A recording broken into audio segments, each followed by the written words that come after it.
Hey everyone, welcome back to the Supply Chain Podcast brought to you by Aptricity. I am your host, Christian Garcia. Thank you guys for tuning into today's topic where we're going to be talking about geofences. This is a topic that comes up quite frequently with a lot of our customers. A lot of our customers use geofences. And so we're going to do a couple things today. We're going to talk about what is a geofence? How do you set them up? What kind of benefits can they provide for your business? And then we'll give a couple examples of how we use geofencing with our customers. So let's just dive right in. Geofencing, what is it? The definition that we use here at Aptricity is that a geofence is a digitally established boundary that represents a point of interest. And essentially it will create alerts when it's broken. So imagine being on a map and you want to create a boundary around a point of interest. You know, in the construction world, this may be a job site. Maybe in healthcare, this could be, a floor or a room or even a building on a campus. Really, anything can be a geofence. Any sort of boundary can be a geofence. And what it does is when you establish this geofence, you essentially want to know when things go in or out. And the only way that you really know if things are going in or out is if you have some sort of way of automating movement of items. So when we talk about geofencing for asset management, a lot of times what we have done with our customers is they'll use LTE tags that automatically report their GPS coordinates, and they'll put them on important pieces of equipment that maybe are out in the field. Let's take a construction example. We have customers that will set up job sites. They'll put tags on their important items, and then they'll establish a geofence saying, I want to know if anything enters or leaves the geofence. And there's a number of reasons why you do this. Maybe you want to have better ideas about asset movement, whether things are leaving the job site. Things can either with authorization or without authorization move in and out of a geofence. And that could be theft. It could be taking something off to get repaired. It could be any number of explanations, but our customers like using geofences because it gives them a deeper idea and the alerting ability to know when things go in or out. So how do you set them up? It's really quite simple. In our system, we have a tool that you can go into the map and you can essentially draw a polygon. You can draw a circle, a rectangle, any sort of shape that represents the geofence. At that point, you can then dictate how long you want that geofence to be active for. So let's go back to our construction example.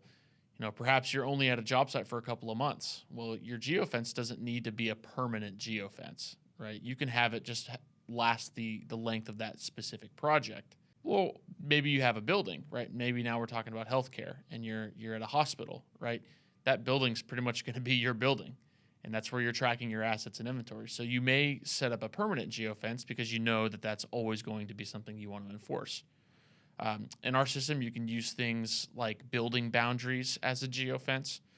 But essentially, like we just mentioned, you can create any sort of boundary in the map. And if it gets broken, it will generate an alert. So really, what benefits do they provide? There's really two main benefits that we see when we establish geofences. One is shrinkage prevention, right? I think everybody understands everybody who tracks and manages important assets understands how big of an issue shrinkage is, whether that's through loss or through theft or through things breaking down, things of that nature. But really the big one that comes up the most is theft, right? My items are walking off of the job site or they're disappearing from my vision. And that's one of the reasons why we like to employ, some of these tags that provide real-time tracking so that you can keep a good eye on where they're at all times. But specifically, when we take a look inside of a building or in a job site, we like to set up geofences because not just because we need to define the area, but because when the area gets broken, we have the ability to set up alerts to let people know that asset 1234 has broken geofence 123 at 12:59 a.m. Right? That's an example of an alert that can be generated when a geofence is broken.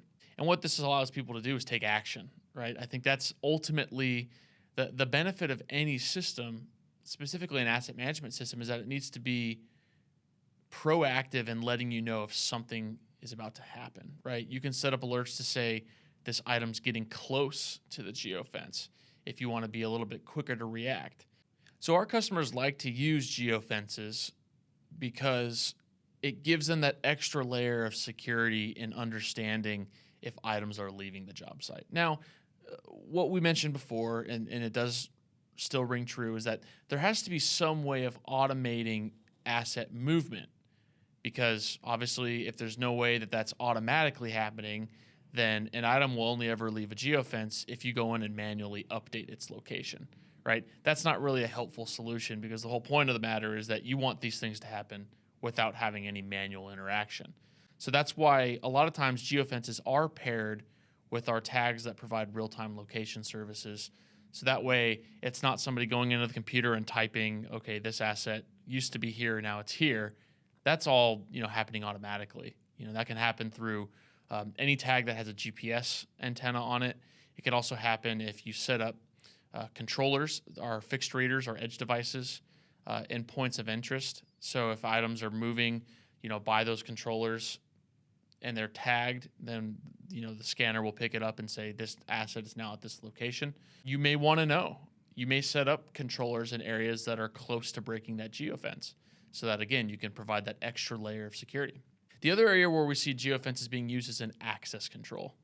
A lot of times, if certain employees may only be able to access certain parts of a building, or they may only be able, if they only have certifications to be in a specific area of the building, then a system needs to be able to alert them to let them know, hey, this person doesn't have this level of access, but they're in this zone, right? And so you would set up geofences in those different zones so that if somebody comes in, it can check their credentials, it can check what their certifications are, and it can say, hey, this person's not allowed, and it can send an alert, and then people can take action. And that's really what the system is built on. It's built to take action, right? Geofences are a tool to generate alerts to get you to keep something from happening that shouldn't happen. That's really the nuts and bolts of everything that happens when it comes to geofencing and alerting, right? And so let's go through a couple examples of a geofence. One example that we've used is, and I've kind of alluded to it a couple times, is I'm a construction company. I'm working on this project for 3 months, and I want to make sure that my power generators aren't walking off the job site. So what we would do in that scenario is we would tag each generator with a real-time tag. So most likely it would be a cellular tag. It could be a satellite tag, depending on the value of the generator. And then I would establish a geofence around the entire job site, because this is the area in which this asset is, authorized to be in, right? You may set up other geofences to, like I said, warn you if it's getting too close to the border of your geofence, because it might be nice to know, hey, this thing is 100 meters from the construction site boundary. This thing is 50 meters. This thing is 10. Instead of just knowing, hey, it's gone, right? So there's the way of set that up that can give you a little bit more feedback as things are moving around. But you would tag your assets. As you set up your geofence, you can put in rules to say, okay, I only want this geofence to govern these specific assets. So maybe if you're on a construction site and you're tracking personnel for safety reasons, maybe they don't have the same geofence rules as some of the equipment, because obviously as people go in and out of a job site, you wouldn't want alerts saying that so-and-so broke a geofence when they were supposed to, right? Maybe it's the end of the day. In the construction world, this is a very useful tool because, again, a lot of times people are managing expensive assets, expensive equipment over big job sites, and they don't have the eyeballs or the time or the resources to manually go out and enforce asset locations to prevent theft, right? So this is where this solution really comes into play. I'm tagging something, I'm setting up a geofence. As soon as that geofence is broken, we're sending out alerts and we're letting people know, hey, this item is moving and it shouldn't be. And again, that gives you that extra layer of theft prevention. So one of the other areas we talked about access control, right? And that could be used in really anything. We've seen it in mining. There's different areas of the mine that certain employees don't have access to or shouldn't have access to. Seen it again in healthcare where specific employees, shouldn't have access to specific areas of the hospital, right? And geofencing is a good way to enforce those policies. That's really a very basic rundown of geofencing. It's something that's very easy to establish, especially in our system. You do a couple clicks. It's actually kind of fun to do in the map because you can just set it up and it looks all nice and pretty.